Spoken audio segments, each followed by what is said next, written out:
మన తొలి వెలుగు ప్రేక్షకులందరికీ నమస్తే. దయచేసి నా వీడియోని నరేంద్ర మోడీ అభిమానులు వలన ఉంటే మీరు చూడకూరి ఫస్టే చెప్తున్నా, మీకు మింగుడు పడదు.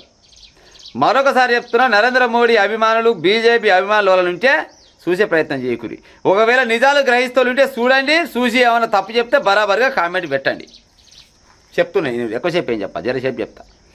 ఏమంటుడు నిన్న వచ్చి నరేంద్ర మోడీ తెలంగాణకు వచ్చి ఏడాది దాకా బంగారం తెరువుకోకురి, బంగారం కొనకూరి, పెట్రోల్ డీజిల్ని కొద్దిగా తగ్గించే ఉపాయం చేయరి, పెట్రోల్ డీజిల్ కూడా వాడకం జర తగ్గించురి, ముందుగా నేను చెప్తున్నా మీకు అని అంటుండు.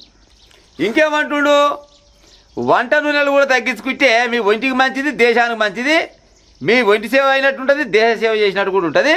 ఏమైనా పనిగిట్ట ఉంటే ఇళ్ళలోనే ఉండి వర్క్ ఫ్రమ్ హోమ్ లెక్క చేసుకునే ఉపాయం చేయరి, విదేశాలల్లో పెళ్ళిళ్ళు చేసుకోకూరి, ఖర్చు తగ్గించుకునే ఉపాయం చేయరి అంటుడు. అంటే నరేంద్ర మోడీ ఏం చెప్తున్నాడు అంటే, ఇక నా వల్ల కాదు వినరా ఓ తెలంగాణలో, ఇక నా వల్ల కాదు, తెలంగాణలో కాదు టోటల్గా భారతదేశం మొత్తం అందరికి చెప్పినట్టే, డీజిల్ పెట్రోల్ అందరికి ఎక్కడనే. కానీ నా వల్ల అయితే కాదు, అవి పెరుగుతూనే ఉంటాయి, కానీ నేనైతే తగ్గేది, నా చేతులు ఏమి లేదు, పాడైపోను. జస్ట్ నేను డబ్బులు ఉన్నోళ్లకు పేదోళ్లకు మధ్యలో జస్ట్ వారధి లెక్క అంతే. భగవంతునికి భక్తునికి అంబిక దర్బార్ బత్తి అన్నట్టు, భగవంతునికి భక్తునికి మధ్యలో అది ఉన్నట్టు జనాలకు పెద్ద పెద్ద కార్పొరేట్ శక్తులకు మధ్యలో నేనున్నా, మీ దగ్గరికి వెళ్ళి తీసుకొచ్చి వాళ్ళ కాడ పెడతా అంతే, అంతకంత మించింది నా చేతులు ఏమి లేదు అని చెప్పకనే చెప్తున్నట్టు కొడుతుంది. గిన బంగారం రేటు, బంగారం కొనకూరి సంవత్సరం దాకా నిన్నమన్న జోరుగా పెళ్ళిలే, బంగారం లేదు పెళ్ళి చేస్తారా? అసలుకు బంగారం అంటేనే భారతదేశం అంటేనే బంగారం. మన దేశంలో ఇచ్చినంత విలువ బంగారానికి ఏరే దేశాలలో ఎవరు ఇయ్యడు, ఇస్తారులా. చిన్న ఎగ్జాంపుల్ చెప్పనా, మన ఇండియాకు అదేంది మన పక్క దేశం ఆయన బిడ్డ వచ్చింది, ఆమె పేరు ఇవాంకనో ఏదో ఇండియా పేరు. ఆమె ఒంటి మీద కనీసం పావులెత్తు బంగారం పెట్టుకొని వచ్చిందా? లక్షల కోట్ల రూపాయలు ఉండొచ్చు ఆమె దగ్గర, పావులెత్తు బంగారం పెట్టుకొని వచ్చిందా? పెట్టుకరాలే, లేకనా ఆమె దగ్గర పైసలు. కానీ వాళ్ళు బంగారానికి ఇలివియరు, మనసులకి ఇలివిస్తారు. మన దగ్గర బంగారానికి పైసలకే ఇలివిస్తారు, మనసులకు తర్వాత లెక్క.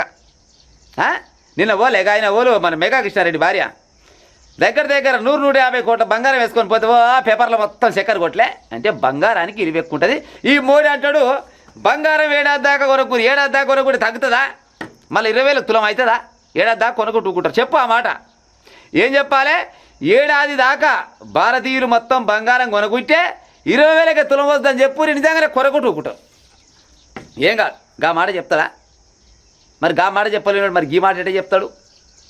ఇంకోటి, విదేశాలకు వెళ్ళకండి, పెళ్ళిళ్ళు చేసుకుంటానికి విదేశాలకు వెళ్ళకూరు అన్నాడు. ఫస్ట్ నువ్వు విదేశాలు తగ్గించే ఉపాయం చేయాలి. దగ్గర ఈయన గెలిచిన కాలం నుంచి ఇప్పటిదాకా 150 దేశాలకు పైననే తిరిగిండు.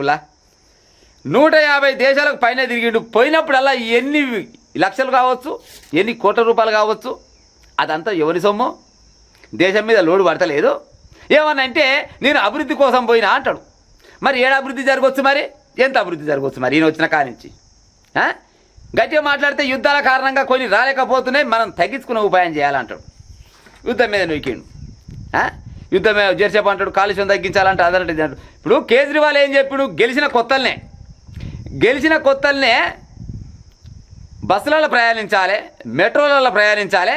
ఇవాళ కూడా గిదే చెప్పాడు. బస్సులలో మెట్రోలలో ప్రయాణించాలి, బేస్ సైకిల్ ఉన్న బండ్లన్నీ ఒకనాడు తోలాలి, సరి సైకిల్ ఉన్న బండ్లన్నీ ఒకనాడు తోలాలి అని కేజ్రీవాల్ చెప్తే కిచర నవ్వి రాయాల. ఇదే బీజేపీ వాళ్ళు నవ్వలే, ఆయన ముందుగానే ఊహించిండు. ఈయన అదే ముచ్చట గీయాలి చెప్తున్నాడు. కాకపోతే ఇవాళ ఏమంటే యుద్ధాల కారణంగా మనకు ముడిసరుకు రాలేకపోతుంది, మనం తయారు చేసుకోలేకపోతున్నాం, జాగ్రత్తగా చేసుకొని అని చెప్తుడు ముచ్చట. ఈయన ముఖ్యమంత్రి మనకు కావాలి.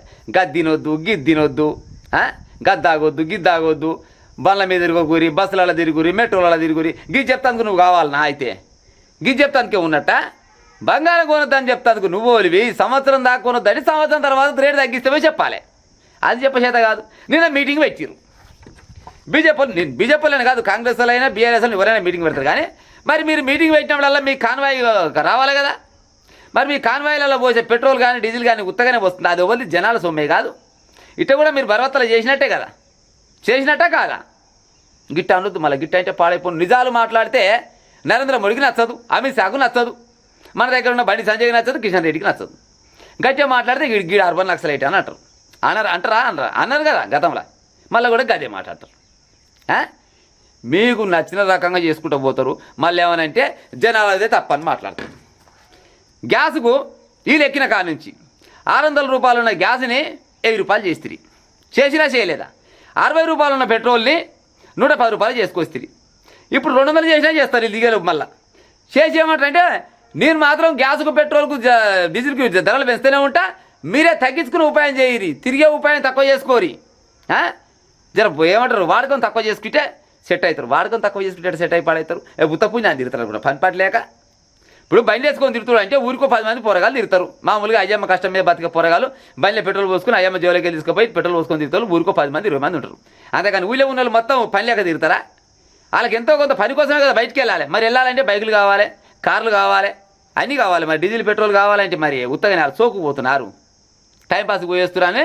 ఏం పని లేకుండా మీరు బయటికి వెళ్ళకూరి, మీరు జర తగ్గించుకోవడం మంచిది. గిది చెప్తానికి ఈయన కావాలి ముచ్చట. గిసంటే ఆయన వచ్చి దేశం మొత్తం అయిపోయింది, ఇక 3 రాష్ట్రాలు మిగిలిపోయినాయి, ఈ తెలంగాణ మొత్తం బీజేపీ వైపు చూస్తుంది, రానున్నది బీజేపీ, ఈ తెలంగాణలో మళ్ళీ బీజేపీ అడుగు పెడుతుంది, బీజేపీ గద్దెనెక్కుతుంది, తెలంగాణ మొత్తం బీజేపీ వైపు చూస్తున్నాడు. తెలంగాణ మొత్తం బీజేపీ వైపు చూస్తలేదు, నిన్ననే చెప్పిన మళ్ళీ చెప్తున్నా, బీజేపీ పార్టీ తెలంగాణ వైపు చూస్తుంది.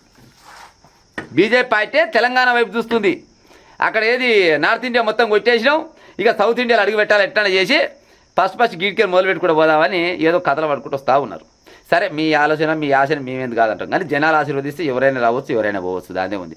కేసీఆర్ 10 ఏళ్ళు వెళ్ళి నేనే దొరని నేనే రాజుని అంటే కొనవి పాముదల పడవ పెట్టలేదా? రేవంత్ రెడ్డి జైలుకి పోయినా తీసుకొచ్చి ముఖ్యమంత్రి పదవి కూర్చోబెట్టలేదా? ఇదే తెలంగాణ ప్రజలు. రేపటి నాడు మేము మీద కూడా నమ్మకం కలిగితే మిమ్మల్ని కూడా కూర్చోబెడతానే ఉంది, దాన్నే ఉంది. కానీ మీ అదృష్టం ఎట్ట పాడైందో దేవుడు ఎట్ట రాసి పెట్టిన మీకు కానీ అవుతుంది. మరి ఎట్ట అవుతుంది? ఎంతో కొంత మంచి చేయాలని చూడాలి. మీరు అక్కడ కూడా బంద్ చేసుకోరి, ఇక్కడ కూడా బంద్ చేసుకోరి, పెట్రోల్ వాడకూరి, డీజిల్ వాడకూరి, గ్యాస్ తక్కువ వండుక తినూరి, నేను మాత్రం పెంచేది పెంచుతూనే ఉంటా అయితే ఇంత ముచ్చట చెప్తాందుకు మరి ఈయన ఏమెకర కావచ్చు. మళ్ళీ ఫైనల్గా ఏం చెప్పిండంటే ఆయన యొక్క వాయ పార్థసారథి రెడ్డి కాదు, పార్థసారథి రెడ్డికి అభినందనలు తెలిపిండంట. నిన్న అదేంది సింధు ఆసుపత్రి ఓపెన్ చేసిపోయిండు. సింధు ఆసుపత్రి ఓవల్ది మరి పార్థసారథి రెడ్డికి అభినందనలు చెప్పినాడు. మరి నాకు తెలిసి అయితే పార్థసారథి రెడ్డిదే అనుకుంటున్నాను నేను. మరి పార్థసారథి రెడ్డి ప్రైవేట్ దవాఖానా నువ్వు ఓపెన్ చేసిపోతివి, మరి గవర్నమెంట్కి ఏమన్నా ఏది జనాలకి ఏమన్నా ఫ్రీగా చూస్తాడా పార్థసారథి రెడ్డి? లేకపోతే ఈ సింధు దవాఖానా పట్టుకుందాం. ఈ సింధు దవాఖానా ఆయన పేద ప్రజలకు ఏమైనా ఉచితంగా వైద్యం గిట్ట చేస్తాను ఏమైనా హామీ ఇచ్చిపోయిందా? ఇచ్చిపోతే చెప్పు, సంతోషమే. ప్రధానమంత్రి వచ్చి ఓపెన్ చేసి పోయిండు దవాఖానా అంటే మరి అది గవర్నమెంట్ దవాఖానే కావచ్చునా? మరి పేద ప్రజలందరూ కొనుగోలు అలా తోలాలి. ఏమనంటే ట్రస్ట్ ఏది ఇవాళ యశోద కూడా ట్రస్టే అని అన్నారు. మరి అందరికి చూస్తున్నారు, రక్తమాంసాలు గుంస్తలేదు. ఈ పార్థసారథి రెడ్డి ఫార్మా కంపెనీలకు మొత్తానికి అధినేత. ఫార్మా కంపెనీల అధినేత పార్థసారథి రెడ్డి. ఈయన బీఆర్ఎస్ పార్టీ రాజ్యసభ సభ్యుడు. మరి బీఆర్ఎస్ పార్టీ రాజ్యసభ సభ్యునికి మరి బీజేపీ ఆయనకి ఏం సోపోతుందో నాకైతే తెలియదు, ఇక మీరే అర్థం చేసుకోవాలి. మరి ఈయన కంపెనీలలో వచ్చే వ్యర్థాల వలన ఎందరో మంది నిరుపేదలు అనారోగ్య బారిన పడితే ఈడనేమో ఉత్తపుణ్యానికి రోగాలు తెచ్చుకొని నా కంపెనీ పుణ్యమాట గాలి వీర్చి నీళ్ళు తాగి వాతావరణంతో కలుషితం చేసుకొని మీరు రోగాలు తెచ్చుకొని ఈడ ఊళ్ళలో రోగాలు తెచ్చుకొని ఈ రోగాలను తీసుకొని నా సింధు ఆసుపత్రి కాడికి వస్తే ఆడ గోళీలు ఇస్తాం. మరి ఫ్రీగా ఇస్తాం ఆడ? ఈడంటే ఫ్రీగా వచ్చే రోగం మరి ఆడ ఫ్రీగా గోళీలు ఇస్తారా? ఇస్తారు ప్రజలారా. అంటే దేశ ప్రధానమంత్రి వచ్చి కార్పొరేట్ హాస్పిటల్ ఓపెన్ చేసిపోయినట్టు గుర్తుంది. నేనైతే అనుకుంటున్నాను కార్పొరేట్ హాస్పిటల్. ఒకవేళ ప్రభుత్వ ఆసుపత్రి అయితే మరి చెప్పాలి కదా, పేపర్లు ఇవ్వాలి కదా. పేద ప్రజలకు మొత్తం ఇక్కడ ఉచితంగా చూడబడిందంటే దండం పెడతారు జనాలంతా. అబ్బా నిజంగానే ఇంత పెద్ద దవాఖానా కట్టించింది పేదోళ్ళ కోసమేనా అని. మరి పేదోళ్ళ కోసమే కావచ్చునా? ఈయననే కాదు, ఈ పార్థసారథి రెడ్డిదే అనుకుంటా మందు. అదేంది కరోనా సమయంలో దాని పేరు ఏముండే రెమిడేసో ఉండేగా సూది, కరోనా సూది, అది ఈయన తయారు చేసింది. కోట్ల రూపాయలు 30,000 రూపాయలకు ఒక్కొక్క సూది అమ్మిండు. తర్వాత అందరు వేయించుకొని వేసుకున్న తర్వాత WHO ఏం చెప్పింది? దాంతో ఊది కాలేదు, తీరలేవు, దాంతో ఎక్కర్లేదు, అనవసరంగా దాన్ని ఎందుకు కొంతురులే అని అన్నారు. డబ్బులు మొత్తం కొనబోయి రూమ్లలో వేసుకొని తాళాలు వేసుకోలేదా? ఇదే పార్థసారథి రెడ్డి డబ్బులే కావాయి. మరి కసవండి పార్థసారథి రెడ్డికి ఇవాళ మోడీ వచ్చి శాలువ కప్పి అభినందించిపోతుండు. ఏం చేసిండు అభినందించిపోతున్నావాయా? ఏం చేసిండు? పేద ప్రజలకు ఏమైనా న్యాయం చేసిండా పార్థసారథి రెడ్డి? సింధు ఆసుపత్రి ఓపెనింగ్కి వచ్చి ఈయనకు శాలువ కప్పి అభినందనలు చెప్పి ఏదో దేశానికి ఏదో సేవ చేసిండు, పేద ప్రజలకు ఏదో సేవ చేసిండు అన్నట్టు వెనకేసుకు వస్తుంటివి. ఏమనంటే make in India, make in India. ఏది మేక్ ఇన్ ఇండియా? ఏది నీ అభివృద్ధి? ఏది ఎక్కడ వాయని చక్కదానం? ఎప్పుడు చూసినా ఈ దేశం ఆ దేశం.